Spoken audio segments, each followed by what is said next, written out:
Serious, what are some of the creepiest declassified documents made available to the public? Operation LAK. https://www.gsnews.com/news/secret Cold War tests in SGLUE cause worry / biological warfare testing done on US cities. Principally, the operation involved spraying large areas with zinc cadmium sulfide, which is very toxic. Many who were affected died of cancer and the testing was never followed up on. Most of the neighborhood's genetic makeup was fucked up for no reason, and no apologies were made. My mom told me one time she was living in California, they stated they were spraying to get rid of fruit flies / gnats. They woke up and all the fish in their tanks were bleeding out their eyes, and she also had a miscarriage a week later. That story always stuck with me and made me wonder, what in the shit did I just read? Not really a document, but a case that the Soviet Union tried to hide for a while, the Nazi-No affair. Here is part of a eyewitness reported about it. They were trying to escape. They asked us where's a railway? We'd never seen a railway. They asked where's Moscow? Leningrad? They were asking the wrong people. We'd never heard of those places. We're Ostiaks. https://n.wikipedia.org/wiki/Ostiak. People were running away starving. They were given a handful of flour. They mixed it with water and drank it, and then they immediately got diarrhea. The things we saw. People were dying everywhere. They were killing each other. On the island there was a guard named Koschevenikov, a young fellow. He fell in love with a girl who had been sent there and was courting her. He protected her. One day he had to be away for a while, and he told one of his comrades, take care of her, but with all the people there the comrade couldn't do much really. People caught the girl, tied her to a poplar tree, cut off her breasts, her muscles, everything they could eat, everything.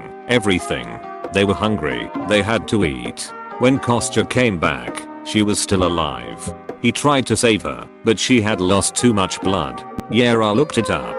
Basically 6,000 people were on an obscure island in Siberia, ran out of food, and resorted to cannibalism. Spooky. If you're resorting to cannibalism, it still doesn't mean you should leave the person that you're eating alive. Fucking scum. Project Pluto is pretty horrific.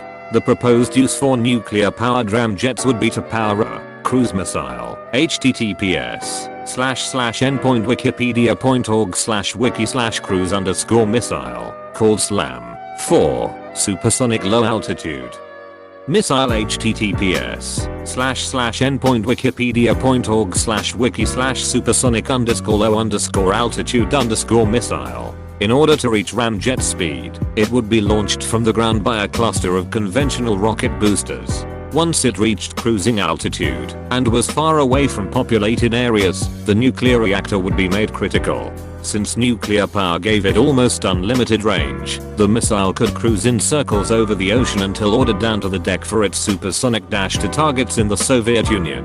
The SLAM, as proposed, would carry a payload of many nuclear weapons to be dropped on multiple targets, making the cruise missile into an unmanned bomber. After delivering all its warheads, the missile could then spend weeks flying over populated areas at low altitudes, causing tremendous ground damage with its shockwave and fallout. When it finally lost enough power to fly and crash landed, the engine would have a good chance of spewing deadly radiation for months to come. Source: https://n.wikipedia.org/wiki/project_Pluto. https://n.wikipedia.org/wiki/project_Pluto. The Russians have been developing hypersonic ramjet nuclear missiles, right now. I'm not a scientist, but they sound like they are pretty much indefensible. Lasers can't outrun the speed of light. Operation Northwoods. Proposed false flag attacks against American civilians/targets carried out by the CIA and blamed on Cuba in 1962. Thankfully JFK said fuck no and shut that shit down. Apparently, JFK even demoted the guy who proposed this on the spot. Thank God.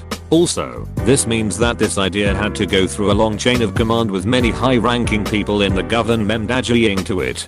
Do you know if this was when Alan Dulles, https /n.wikipedia.org/wiki/alan_dulles was still running the CIA. If so, I'm not entirely surprised. Him and John Foster Dulles were some bizarre figures who enacted all sorts of problematic plans under Eisenhower.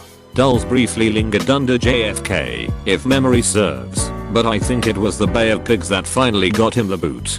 The Brothers by Stephen Kinzer does a great job of giving a biography of them and their actions under Eisenhower. Alan Dulles was head of the CIA, while his brother was Secretary of State, and it was a dangerous combination that led to the US supporting the overthrow of governments through a series of coups in places like Guatemala, Jacobo Arbenz, Iran, Mohammad Mossadegh, Indonesia, Sukarno, and the Congo, Patrice Lumumba. How about the film Marillion? There was this user on 4chan called UTV who frequented the sports page and made lots of posts. Just normal posts too, nothing controversial. Anyway, he had a stalker known as the Archiver who would follow and comment every single post of UTV. After a while UTV would get sick of these comments and he'd tell him to get lost, but the Archiver would just respond to them too. Eventually he started posting his own compilations of the interactions he had with UTV all over the sports page. His final post was him confessing that the people in his life found out about his obsession and he is now being monitored. But before he goes offline he wanted to share his film Marillion, a 92-page document of everything he had ever made to do with UTV, and he requested that it be for UTV's eyes only. Of course that didn't stop people from opening it. Inside were post compilations of UTV's posts. Posts superimposed onto 3D models. Extensive poems and sonnets. A detailed description of how their life together would be and how UTV's funeral would pan out. I'm pretty sure there were real life details about UTV in there as well. Upon release of the document, UTV's only response was, and he contacted the police and went into hiding. Appropriate response to find out someone wrote about their lives together, and fact about your life is definitely. There's one where the CIA essentially was researching astral projection and its possible applications for espionage. Project Stargate. They also wanted to disarm enemy troops with psychic hugs. I'm sorry if I sound stupid for asking this, but is this what the show Stargate SG-1 is based on? I think there was a lot of creepy things that came out when the East German Stasi files were released after the Berlin Wall fell. All citizens were allowed to view their own files and many were shocked to find out that their own relatives were informing on them because they had no choice, and various other things. A good movie about this is called Other People's Lives. Edit, I got the name of the movie wrong. It's The Lives of Others. For English speakers who want to watch it, it's called Lives of Others on Netflix. Best foreign film I've personally ever seen. Anything involving Japan's Unit 731 during WWII. It was a military chemical and biological warfare division that experimented on POWs. The bit that gets me about this is that they got away with it. The US have them immunity in return for their records. And their records were pretty worthless too. They didn't have controls, so not much was gained in exchange for a huge capitulation of ethics. It's goddamn disgusting. There is a list somewhere on web of the last words of inmates punished by death in Texas. Here is one I found. I want the victim's family to know that I didn't commit this crime. I didn't kill your loved one. Sharon Wilson, you're convicted an innocent man and you know it. There are some lawyers hired that is gonna prove that, and I hope you can live with it. To my family and loved ones, I love you. Thank you for supporting me. You'll stay strong. Do we know who that was, or if they were actually guilty? Thank you for watching. If you enjoyed this video, don't forget to like, subscribe, and click that notification bell so that you can see when I upload new daily content. Goodbye.